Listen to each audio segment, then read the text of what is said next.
In this video, I'll share with you what I've learned about how best to navigate New Zealand's long trail, Te Araroa, including which websites and apps will be most useful, along with where to go for more information, both before starting and while on the trail.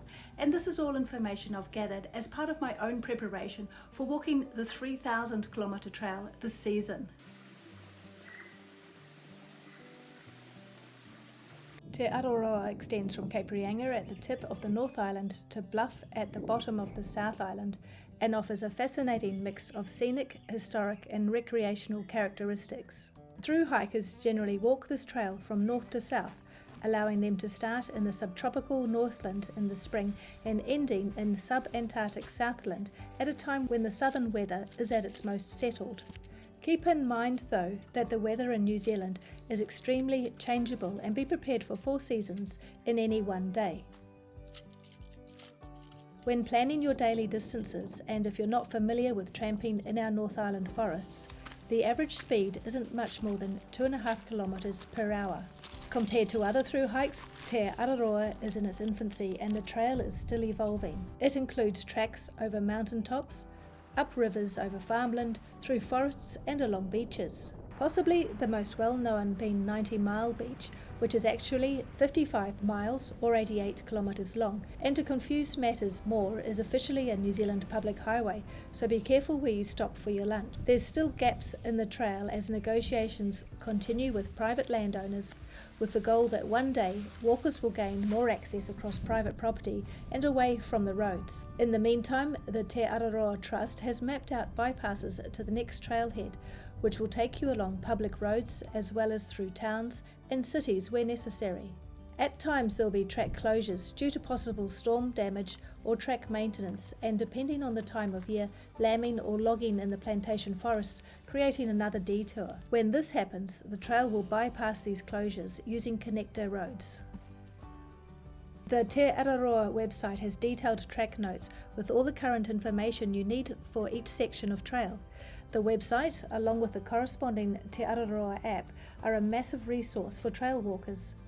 While on the website, be sure to make your donation, as our contributions are of enormous benefit to all trail users, as they're used to fund trail maintenance. In the trail app, you can set the map to show you the kilometre points, huts, possible water sources, campsites and accommodation providers.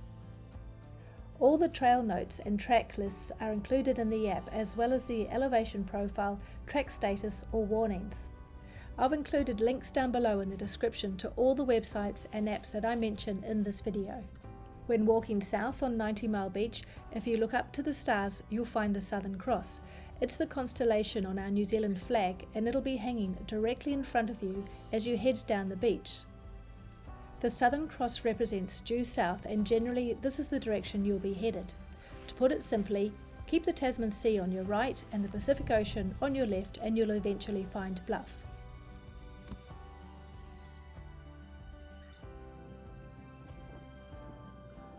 If you're finding this video useful, make sure to subscribe, as I make similar videos every week and even have a complete playlist just on Te Araroa, which I'll link to in the description. Because you'll be living outdoors for several months, you'll want to know what the weather's doing. For this, the New Zealand Met Service website is the place to go, as it has the forecast for up to 3 and 10 days out. You'll need to monitor the weather closely, as it's going to have extraordinary impact on your hike. Around 45% of the track is on public conservation land, which is looked after by the Department of Conservation, or DOC as the department is referred to. You'll know if you're on conservation land by the characteristic green signs. The DOC website is where you'll purchase your backcountry hut pass, as well as book and pay for those huts or campsites that need pre-booking. The Wanganui River is one section that needs pre-booking if you intend to stay on DOC-administered land. Te Araroa has hundreds of river crossings, with 3 rivers en route being classified as hazard zones. This trail stops at the banks of the Waipu, Rakaia and the Rangitata rivers, and it's up to the individual to assess the risk. Again, another reason to be familiar with the weather forecast. The trail notes provide details of the road bypass for these rivers, and the Mountain Safety Council provides courses in bushcraft and river safety. Details and dates for the courses are on their website, along with heaps of other useful information including how to navigate. The Mountain Safety Council also has the Plan My Walk app, which provides descriptions of trails along with the reviews and photos, which can be useful, particularly if the reviews are very recent. As well as the Te Araroa app, other apps that I recommend you use while on trail include the New Zealand Topo 50 app, and so there's individual ones for the North and the South Islands. These maps are 100% offline and the scale is 1 to 50,000, which is what you need for navigating. Using that app, you can record and save your tracks. It shows you where the dock huts are and all the tracks, including Te Araroa. It has the dock hunting permit areas, which may be useful if you're still on the track when the roar starts in autumn. The next app is the Far Out app, which was previously known as the Gut Hook app, and this one offers detailed guides for hikers, bikers and paddlers. These apps are also offline to keep you on track. As well, they have real-time comments from other users. You'll be able to find campsites, water and more, and familiarise yourself with the terrain that's still ahead. You can plan your town days, where to get resupply and where to stay. At the same time, you can stay connected and in touch with your family and friends, as people can follow you, and of course you can record your trips. It's a good idea to figure out how to use these apps before hitting the trail, and you'll find plenty of instruction just by searching online under the app name. Also, before you get to the trailhead, make sure you download all the maps, as the files are huge and it's easy to do so while you're still somewhere with access to Wi-Fi. As well as the tech that I've mentioned, always take a compass and a waterproof map for those times when your phone fails you. Once on trail, I find the most useful resources are reading the registration books in the huts, as well as talking to any dock rangers or trail maintenance teams, plus the walkers travelling the opposite way to see what the conditions are like. Another possible source of info are the accommodation and other service providers, farmers whose land you're crossing and trail angels, as they may have up-to-the-minute info on what's up ahead.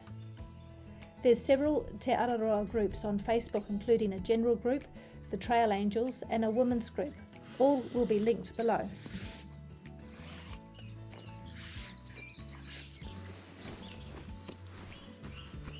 I've not yet thru-hiked the trail, so of course you can take everything I say with a grain of salt. I'm just figuring out the stuff as I go along.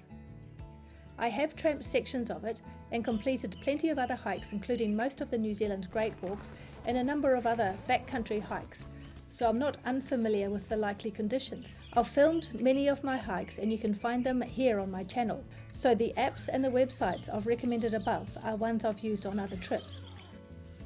If you could please share in the comments below what your favourite navigation app is, or your tip for navigating, and in that way we can all learn together. And when I set out, I'm going to be sharing daily vlogs of my Te Araroa walk, and that'll be on all my social media channels. And if you'd like to keep up to date with where I'm at, head over to my website. It's the freewheelingkiwi.com, and there's links to all my channels. While you're there, sign up for the adventure newsletter, and in that way you'll be able to keep up with all the good stuff. Thanks so much for your time, I really do appreciate it, and hope to meet you along the trail one day.